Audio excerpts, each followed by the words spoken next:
अब BA, BCom, BSc और MA, MCom करें विश्व की सबसे बड़ी यूनिवर्सिटी इग्नू से। सॉल्ड असाइनमेंट और गाइड बुक्स प्राप्त करें। संपर्क करें Mahakal computers, DAV college gate के सामने, सिवान। जैसे आप लोग जान रहे हैं कि इस समय बिहार में जो कोरोना का प्रकोप है और उसके बाद जिस तरह से अगर कोई काम करने की कोशिश कर रहा है और मदद करने की कोशिश कर रहा है तो सरकार उनसे भी मदद करने नहीं दे रही है। आपके सामने अभी ताज़ा उदाहरण पप्पू यादव जी का है। संडे के दिन उनके खिलाफ वारंट निकाला जाता है, जबकि सुप्रीम कोर्ट की गाइडलाइन आई हुई थी कि कोरोना काल में किसी को भी गिरफ्तार न किया जाए। उसके बावजूद 5 घंटे तक यहाँ पे पटना में बिठाया जाता है। प्रशासन द्वारा पता नहीं किसके दबाव में पूरी प्रशासन एक्टिवेट हो जाती है और वारंट खोजा जाता है। हम लोगों की भी नेटवर्क है, हम लोगों ने भी पता किया कि वो 5 घंटे क्यों बिठाया गया था पटना में पप्पू यादव जी को, क्योंकि पुलिस के पास कोई पुख्ता वारंट नहीं था। अचानक से फिर मधेपुरा से इनको वहाँ के SP से बात होती है और पता चलता है कि वहाँ पे वारंट है, तो उनको बुलाने के लिए उनको 5 घंटा बिना कारण बिठाया गया। उसके बाद जब यहाँ से जमानत हुई तब उनको मधेपुरा ले जाया गया। ये केवल हैरेस करने का काम था।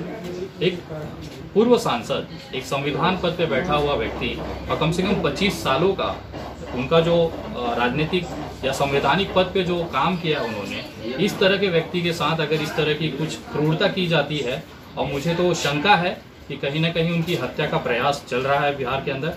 कल मैं जिस तरह से दरभंगा गया था, उनके अस्पताल में मुलाकात मुझे नहीं करने दिए, जबकि कोई बड़ा इशू नहीं है। मेरे पास कोरोना बहुत नेगेटिव की रिपोर्ट है। मैं मुंबई से ट्रेवल करके अगर यहाँ आ सकता हूँ तो कोरोना का बहाना बना के किसी से उनसे मिलने नहीं दिया जा रहा है, और वहाँ पे क्या हो रहा है ये किसी को जानकारी नहीं हो रही है। तो कहीं ना कहीं मुझे ऐसी शंका है कि बिहार सरकार उनकी हत्या का पूरा कोशिश कर रही है। उनके इलाज के नाम पे उनकी कोई व्यवस्थाएं वहाँ पे नहीं है, और ये जो दुर्व्यवहार उनके साथ हो रहा है उसके खिलाफ हम लोग आवाज़ उठाने के लिए अब पूरे देश से जो एक्टिविस्ट हैं, चाहे आप दिल्ली से ले लीजिए, कन्याकुमारी से ले लीजिए, कश्मीर से ले लीजिए, पंजाब से ले लीजिए, अब सारे एक्टिविस्ट बिहार आएंगे और पप्पू यादव जी के लिए आवाज़ उठाएंगे। और हम संवैधानिक तरीके से पूछना चाहते हैं कि आखिर आपने किस आधार पे उनको गिरफ्तार किया है, और रात को 12 बजे कोर्ट खोलने की क्या ज़रूरत पड़ गई अचानक से, और जिस एरिया में उनको गिरफ्तारी होनी चाहिए, जिस एरिया में उनका अपराध है, जहाँ पे उनको गिरफ्तार किया गया है, वहाँ से नेपाल बॉर्डर पे ले जाने की क्या मंशा थी, और उस बैरक में रखा गया जहाँ से सांप निकल रहे हैं। तो ये जो कहीं ना कहीं उनका जो सरकार की जो उद्देश्य था वो बहुत स्पष्ट है कि हम ना काम करेंगे ना आपको करने देंगे। अगर कोई बिहार की जनता को बचाएगा तो उसको जेलों में डाल दिया जाएगा। तो एक छोटा संदेश हम तमाम सामाजिक कार्यकर्ताओं की तरफ से है कि आप जेल के दरवाजे खोलिए, हम लोग आ रहे हैं, हमें गिरफ्तार करिए अपना।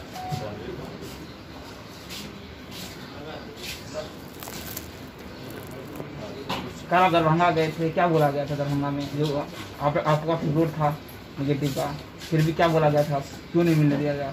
सर देखिए, कोरोना का कारण बताया जा रहा है, उनकी तबीयत अस्वस्थ है बताई जा रही है, लेकिन मेरा सवाल ये पूछना था कि हम लोगों का विषय ही पूरा बदल दिया गया है। अब सारे लोग पप्पू यादव पे फोकस हैं, लेकिन कोई रूढ़ी से सवाल नहीं पूछ रहा है कि वो एम्बुलेंस आखिर क्या हुआ।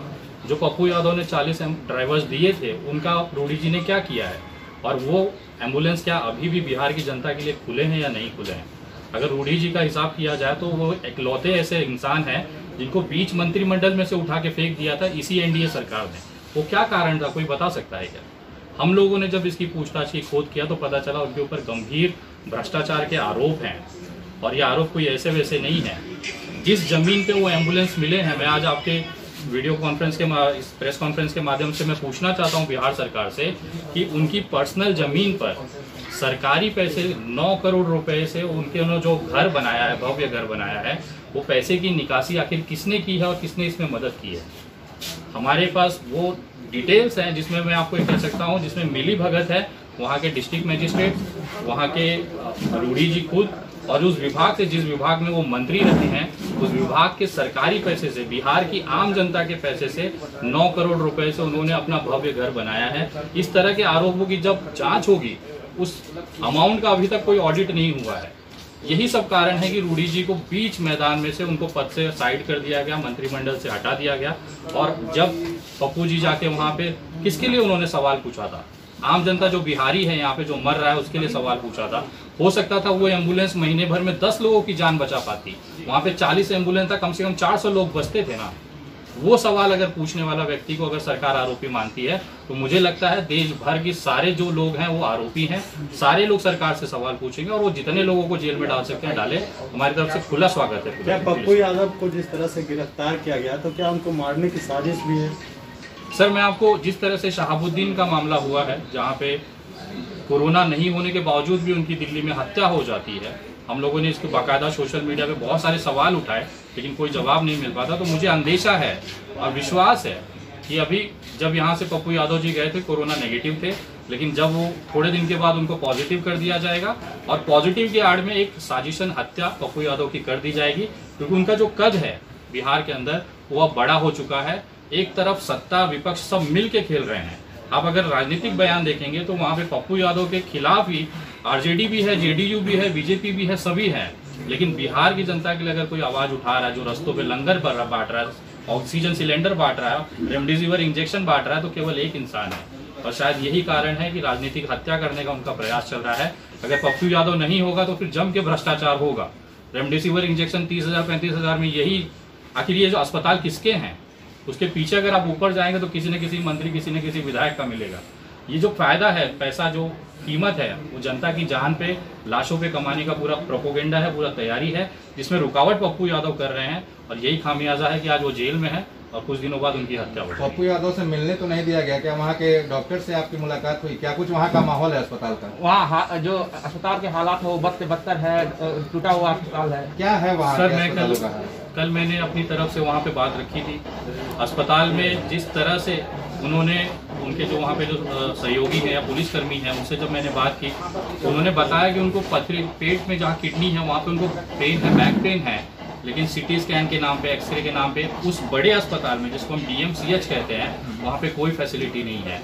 अस्पताल मैनेजमेंट से मैंने बात करने की कोशिश की कि आखिर कौन सी दवाइयाँ आप चला रहे हैं, हमें पता होना चाहिए जो इंजेक्शन आप पप्पू यादव को लगा रहे हैं वो दवा है कि जहर है, आप कैसे वेरीफाई करेंगे? जब हमसे वहां पर भी कोई भी सामने आके इस पे कोई बयान नहीं देना चाहता, सबका एक ही जवाब था कि आप ऊपर जाके सरकार से या जो भी इनके मेन पदाधिकारी हैं, विभाग है, उनसे बात करिए।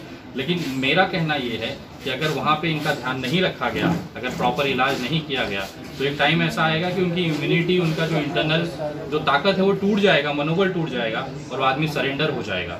आज बिहार को पप्पू यादव की जरूरत है और मुझे ऐसा लगता है अगर आप सभी लोग मिलकर, बिहार की जनता, मुझे सबसे बड़ा शॉकिंग है, मैं 2000 किलोमीटर दूर रहता हूं मुंबई में, मुझे यहाँ की पीड़ा समझ में आ गई कि ये इंसान के साथ गलत हो रहा है, मुझे आवाज उठाना चाहिए। वहां से उत्तर प्रदेश से राज त्रिपाठी भाई आए हैं, बनारस से मिश्रा जी आए हैं, गुजरात से काजल निषाद आ रही हैं, कन्हैया कुमार भाई से बात हुई, वो दिल्ली से आ रहे हैं। ये सारे लोग, जब हम लोग दूर रह के ये चीज समझ पा रहे हैं तो बिहार का युवा शांत क्यों है? हम लोग किस दिन का इंतजार करेंगे? जब पप्पू यादव को कुछ हो जाएगा तब हम आंदोलन करेंगे। आज वो जिंदा है, इंसान जिंदा रहते अपने पूरे जीवन काल में कुछ अच्छा कर सकता है। आखिर वो गलत क्या कर रहा है? खाना खिलाना गलत है क्या? इंजेक्शन बांटना गलत है क्या? ऑक्सीजन देना गलत है क्या? अगर ये गलत है तो ऐसी गलती होनी चाहिए देश में। देश की जनता ऐसी गलतियां चाहती है। हमने देखा है यहाँ की विधायक हो, चाहे सत्ता दल हो, चाहे विपक्ष, उनकी औकात हमने देखी है कि भरे विधानसभा में गिरा गिरा के, कपड़े फाड़ फाड़ के, जूते चप्पलों से मारा गया है विधायकों को। तभी भी ये विधायक जो अपने आप को विपक्ष कहता है एकदम जीरो था, कहीं ग्राउंड पे नहीं दिख रहा था। तो आज हम उनसे उम्मीद ही नहीं कर सकते कि वो पप्पू यादव के मामले में आवाज भी उठा सकता है। तो ये कहीं न कहीं खामियां जो है सरकार की, बिहार सरकार की, उसको दबाने की पूरी कोशिश है। लेकिन अब देश की जनता को आगे आना चाहिए और खासतौर पर बिहार के युवाओं से कहना चाहता हूँ कि अगर आज आप चुप रह गए तो कल को कोई भी पप्पू यादव आपको बचाने नहीं आएगा। आभूषण की दुनिया में एक विश्वसनीय नाम, न्यू भारतीय अलंकार ज्वेलर्स, हॉलमार्क जेवर के विक्रेता, सुनार टोली चौक, शांति वट वृक्ष के ठीक सामने, सिवान।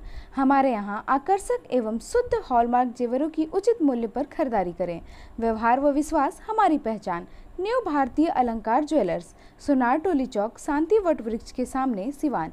Mobile number 9631402553। बंगाल की मशहूर मिठाई के साथ अब आपके शहर सिवान में खुल गया है Kumar sweets, hospital road, Siwan. गुड़ का बंगाली रसगुल्ला, संदेश, मिष्टी दोई, मलाई चमचम, केसर रसमलाई, 2-in-1 स्पंज के साथ और भी कई बंगाल की प्रसिद्ध मिठाइयाँ उपलब्ध हैं। साथ ही कुमार मस्त जायका, जहां स्वादिष्ट चाट, छोले भटूरे, पाव भाजी, रोल, चाउमीन, बर्गर, समोसा इत्यादि भी मिलता है। डॉक्टर्स कॉलोनी, राजीव नगर, पकड़ी मोड़, गौशाला रोड, सिवान। शादी विवाह के शुभ अवसर पर ऑर्डर भी लिया जाता है। तो याद रखें, कुमार स्वीट्स एंड कुमार मस्त जायका, सिवान। Mobile number 9431216851 7352735621। अगर आप चाहते हैं अपने बच्चों का सर्वांगीण विकास तो उनका नामांकन कराइए सूफिया पब्लिक स्कूल में, affiliated to CBSE new Delhi. 10+2 तक कम खर्च में वर्ल्ड क्लास एजुकेशन। अधिक जानकारी के लिए कॉल करें 9155994499। इसमें नामांकन जारी है। Sufiya public school, SKG sugar mill bypass road, Siwan. Admission free for girls. हम संवारेंगे आपके बच्चों का भविष्य। हम हैं Sufiya public school, SKG sugar mill bypass road, Siwan.